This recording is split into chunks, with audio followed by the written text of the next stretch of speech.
అందరికీ నమస్కారం అండి. ఈరోజు మన వీడియోలో ఒక పురాతన దేవాలయం గురించి మీ ముందుకు వచ్చేసానండి. అది ఎక్కడ, ఏమిటి అనే విశేషాలు ఇప్పుడు తెలుసుకుందాం. అల్లంపూర్లోని జోగులాంబ దేవాలయంతో పాటు మనం ముఖ్యంగా దర్శించుకోవాల్సిన దేవాలయం పాపనాసి టెంపుల్ అండి. ఈ దేవాలయం గురించి ఈరోజు మన వీడియోలో షేర్ చేయబోతున్నాను. ముఖ్యంగా పాపనాసి టెంపుల్ పితృదోష నివారణకు పాపనాసి టెంపుల్ని దర్శించుకుంటే చాలా మంచిదండి. ఈ పాపనాసి టెంపుల్ జోగులాంబ దేవాలయం నుండి 1 కిలోమీటర్ దూరంలో మాత్రమే ఉంటుందండి. మనకు ఈ దేవాలయం కర్నూలు నుండి 27 కిలోమీటర్ల దూరంలో ఉందండి. ఆలయంలోకి ప్రవేశించగానే ముందుగా వినాయకుడు దర్శనమిస్తారండి. ఒకవైపు వినాయకుడు, ఒకవైపు ఆంజనేయ స్వామి దర్శనమిస్తారండి. ఇక్కడ ధూపదీప నైవేద్యం సమర్పించి మనం ఆలయంలోకి ప్రవేశిస్తే ముందుగా మనకు లింగ రూపంలో పరమేశ్వరుడు దర్శనమిస్తారండి. ఇక్కడ మనము నందీశ్వరుణ్ణి, పరమేశ్వరుని దర్శించుకోవచ్చు. తర్వాత ఆలయంలోకి వెళ్ళగానే ఒకవైపు మనకు వినాయకుడు దర్శనమిస్తాడండి. దీపం సమర్పించి నైవేద్యం సమర్పించవచ్చండి. ఒకవైపు వినాయకుడు, ఒకవైపు అమ్మవారు దర్శనమిస్తారండి. మనం ఇక్కడ అమ్మవారికి పసుపు, కుంకుమ, పూలు, నైవేద్యం, ధూపదీపం ఇలా మనకు ఏం సమర్పించాలనుకుంటే అది సమర్పించవచ్చు. తర్వాత గర్భగుడిలో దర్శనం అండి. అయ్యవారు మనకి ఆకుపచ్చ రూపంలో మరకతమణి లింగ రూపంలో మనకు స్వామివారు దర్శనమిస్తారండి. ఇక్కడ ప్రతినిత్యం అభిషేకాలు జరుగుతాయండి. ఏ రోజైనా మనం అభిషేకం చేసుకోవచ్చు. ఇక్కడ ముఖ్యంగా అమావాస్య రోజు భక్తులు చాలా అధికంగా వస్తారండి. కాకపోతే మనం అభిషేకానికి ఇంటి దగ్గర నుంచే తీసుకువెళ్ళాలండి. అంటే మనం అభిషేకానికి కావలసినవన్నీ ఆవు పాలు, పెరుగు, అరటి పండ్లు, ఆవు నెయ్యి, తేనె అన్నీ కలిపి తీసుకువెళ్ళాలండి. అలాగే పూజా సామాగ్రి కుంకుమ, టెంకాయ, అగరబత్తి, పూలు ఇలా మీరు ఏం తీసుకువెళ్ళాలనుకున్నా అన్నీ మనం ఇంటి దగ్గర నుంచే తీసుకెళ్ళాలండి. అక్కడైతే మనకు ఏమీ దొరకవండి. పాపనాసిలో ఈ మరకతమణి లింగానికి ప్రతిరోజు అభిషేకాలు జరుగుతాయండి. ఎవరైనా వెళ్ళి చేపించుకోవచ్చు. ఏ టోకెన్ తీసుకోవడము అలాంటివి ఏమీ లేవండి.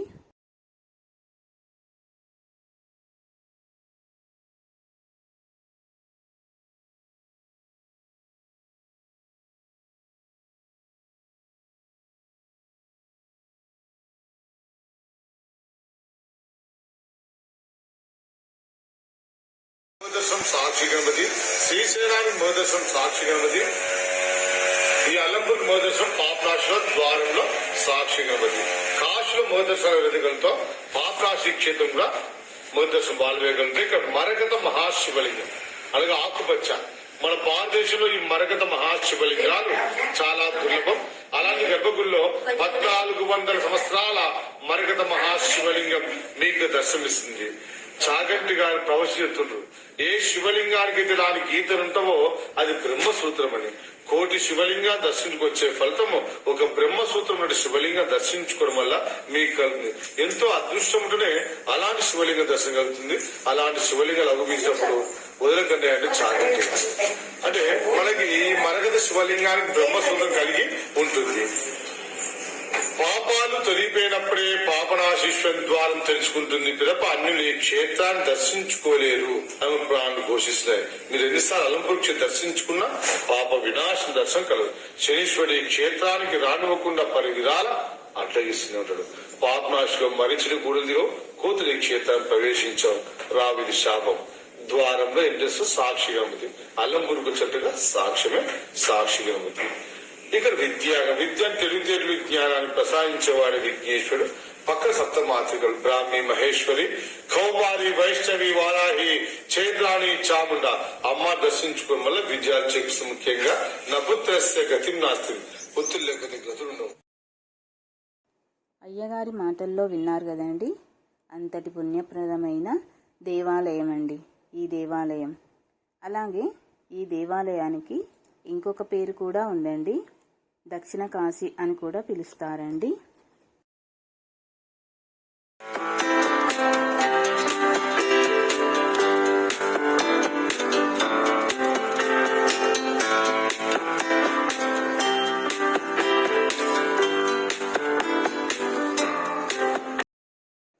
పాపనాసి గుళ్ళో మనకు 32 దేవాలయాలు దర్శనమిస్తాయండి. 32 ఆలయాల్లో ఆ పరమశివుడే దర్శనమిస్తారు మనకు. ఇక్కడ మనం దర్శించుకోవలసిన ఆలయం శ్మశాన నారాయణుని ఆలయం అండి. పితృదోషాలు ఉన్నవారు ఈ శ్మశాన నారాయణుని దర్శించుకుంటే దోషాలు తగ్గుతాయని అక్కడి పూజారులు చెప్పారండి. ఆరోగ్యం బాగా లేనివారు, అంటే ఎప్పుడు ఏదో ఒక రకంగా బాధపడుతున్నవారు ఈ పాపనాసి ఆలయంని దర్శించుకొని అక్కడ ఉన్న శ్మశాన నారాయణుని దర్శించుకుంటే చాలా మంచిదండి. మెయిన్ గుడి నుండి మనకు లెఫ్ట్ సైడ్ వెళ్తే శ్మశాన నారాయణుని ఆలయం దర్శనమిస్తుందండి. మనం చెప్పుకున్నాం కదండి, జోగులాంబ ఆలయానికి 1 కిలోమీటర్ దూరంలో పాపనాశి ఆలయం ఉందని. అమ్మవారి దేవాలయానికి వెళ్ళకముందే మనకు పాపనాశి ఆలయం వస్తుందండి. ఈ ఆలయం చాలా పురాతన ఆలయం అండి. ఈ ఆలయం వచ్చేసి 7వ శతాబ్దం నుండి ఉందని అక్కడి అయ్యవారు చెప్పారండి. ఇక్కడ మనకు అతిపెద్ద మరకతమణి లింగంగా పరమశివుడు మనకు దర్శనమిస్తున్నారండి లింగ రూపంలో. ఆలయం పేరులోనే ఉంది కదండి పాపనాశి అని, అందుకే మనం ఈ మరకతమణి లింగంకు దర్శించుకుంటే పాపాలు నశిస్తాయని అక్కడి పూజారి చెప్పారండి. ఆలయం వెలుపల మీరు చూస్తున్న ఈ చెట్టుకి అయ్యవారు చెప్పిన విధంగా ముడుపు కట్టి కోరిక మొక్కుకొని వస్తే మన కోరిక నెరవేరుతుందండి.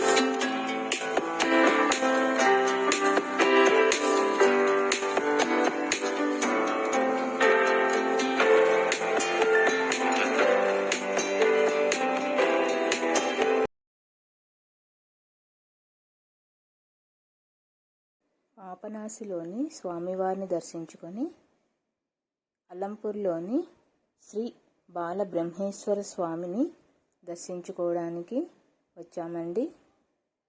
ఈ ఆలయం కూడా మనకి చాలా పురాతనమైనది. నాకు తెలిసినంత మేరకు ఈ క్షేత్ర ప్రాశస్త్యం గురించి మీకు వివరాలు చెప్తున్నాను.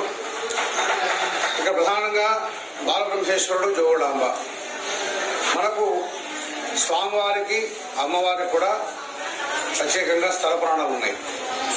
ముందుగా స్వామివారి గురించి చెప్పాలంటే స్వామివారి యొక్క స్థల పురాణం స్కాంద పురాణంలో శ్రీశైల ఖండంలో సనత్ కుమార సంహితలో బ్రహ్మేశ్వర క్షేత్ర మహాత్మ్యంలో ఈ యొక్క ప్రస్తావన చేయడం జరిగింది. బ్రహ్మ కారణం చేత స్వామివారు వెలిసినట్టుగా మనకు పురాణం చెప్తుంది. అందుకే స్వామిని బ్రహ్మేశ్వరుడు అని కూడా మనం పిలుస్తున్నాం. అని కూడా పిలవడు బ్రహ్మేశ్వరుడు ఆయన పేరు. బ్రహ్మ ఎందుకు వచ్చాడు? బ్రహ్మ కారణం చేత స్వామి వెలిశారు కాబట్టి బ్రహ్మేశ్వరుడు. మనం రామేశ్వరం పోతాం, రాముడు వారు పూజించుకున్నారు కాబట్టి రామేశ్వరుడు అంటాం. అదేవిధంగా ఈ బ్రహ్మేశ్వరుడు బ్రహ్మ కారణభూతుడు. అయితే ఎందుకు బ్రహ్మ కారణం అంటే ఒకానొక సందర్భంలో ఆ పరమేశ్వరుడు యొక్క విశ్వరూపాన్ని చూడాలని కుతూహలం అందరికీ కలుగుతుంది. సమస్త దేవతలకు ఆ బ్రహ్మాండమైనటువంటి విశ్వరూపాన్ని ఆది నుంచి అంతవరకు చూడాలనే ప్రయత్నం చేస్తారు. ఎవరికీ సాధ్యపడదు. తుదకు బ్రహ్మాది దేవతలు ఇంద్రాగ్ని, వరుణ, ఇంద్రాగ్ని, అశ్వరిపాలక దేవతలందరూ కూడా సమస్త దేవతలు ప్రయత్నం చేస్తారు. శ్రీ మహావిష్ణువు ప్రయత్నం చేస్తారు. ఎవరికీ సాధ్యపడదు. అయినా సృష్టికర్త అయినటువంటి బ్రహ్మగిరి అవమానంగా ఉంటుందనే ఒక నెపంతో ఆ యొక్క పుష్పరాజం అని మనం మొగలి పువ్వులు ఉంటాం. ఆ పుష్పరాజము, కామధేనువు, కేతకి పుష్పం కూడా అంటారు. ఆ పుష్పం వాళ్ళు అంటారు. ఆ పుష్పం వాళ్ళు అవి దేవతా వృక్షాలు. వారు వచ్చి బ్రహ్మ ఈశ్వరుడి యొక్క సమక్షం వచ్చి వారు బ్రహ్మగారు మీ యొక్క రూపానంతా చూసినట్టుగా అబద్ధం సాక్ష్యం చెప్పడం జరుగుతుంది. ఆ అబద్ధం సాక్ష్యం ఈ స్వామివారు దివ్య దృష్టితో పరిశీలన చేసి ఇక్కడ అబద్ధం ఆడవలసిన అవసరం లేదు, కాబట్టి మీరు అసత్యం చెప్పారు కాబట్టి మీకు శాపాలు కలుగుతాయి అని చెప్పి కామధేనువుకు ముందుగా ఆ ముఖానికి బొట్టు పెట్టి ఎవరైనా పూజ చేస్తారో వాళ్ళకి అరిష్ట కలుగుతుంది. కాబట్టి కామధేనువు పూజిస్తే కామధేనువు సర్వదేవతా స్వరూపం, కానీ ఆమెకు మనకు పుష్పభాగం అంటే తోక భాగంలో కుంకుమ పెట్టి ఆమెను పూజించుకోవాలి. ఆ విధంగా ఆ కామధేనువుకు కొంత శాపం పెట్టాలి. శాపాన్ని కూడా సడలిస్తారు.